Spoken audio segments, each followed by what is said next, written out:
Hello, I'm Andrew. I'm a part of the archipelago military on the front lines of what people are calling the TFS World War.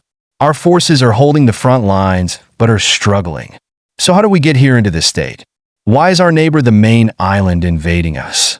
Well, it all started 100 days ago when the new military government of the main island, located next to Field Airport, took over the country in a bloody revolution. They overthrew the government and forced the democratic government officials to jump off a building as punishment for losing the revolt. This shocked the archipelago country, but refused to intervene as they lacked any major military personnel or equipment. But the president of the archipelago islands did put out a speech actively speaking against the new regime. We are appalled to learn that the main island government has fallen. The terrorist rebels have successfully taken over the country and executed their prime minister. We as a nation will not stand for such threats against our democracy, but we are no power.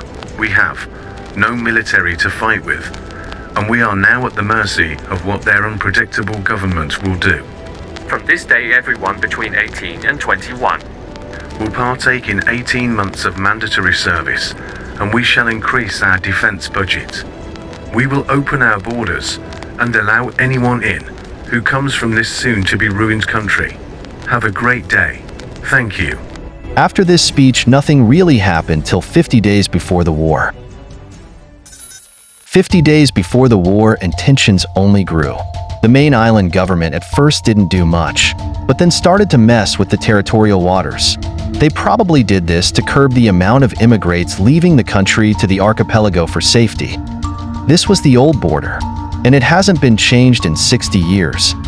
This is the new border the main island government claimed was theirs. At first it doesn't seem too bad and acceptable to a degree, but the areas where the border was changed was heavy fishing zones vital to the archipelago's economy. But yet without a military, the archipelago had to accept the new border.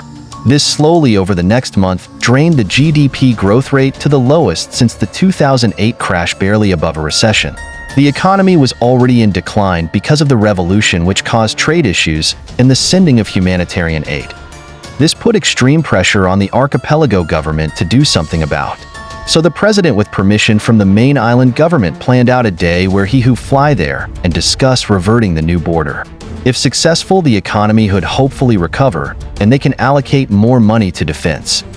The day was set 3 days before the war on a Thursday. When the day finally came, the president left from Beach Airport at 6:02 p.m. and landed in the Field Airport at 7 p.m. Dead on time. Apparently the talks went great. Both leaders came to an agreement of a new border that better reflects both countries. But it was all a distraction, and more disgustingly a lie.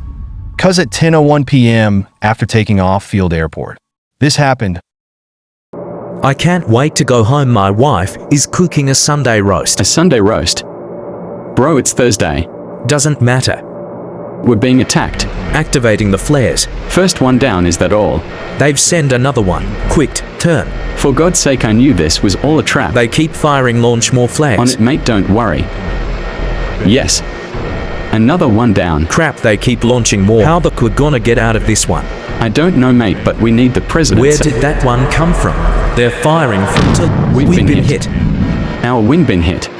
Crap, they're still firing. All our flares has been used. They're launching 2 missiles. This is it. Get ready, Mr. President, to brace. Brace for impact.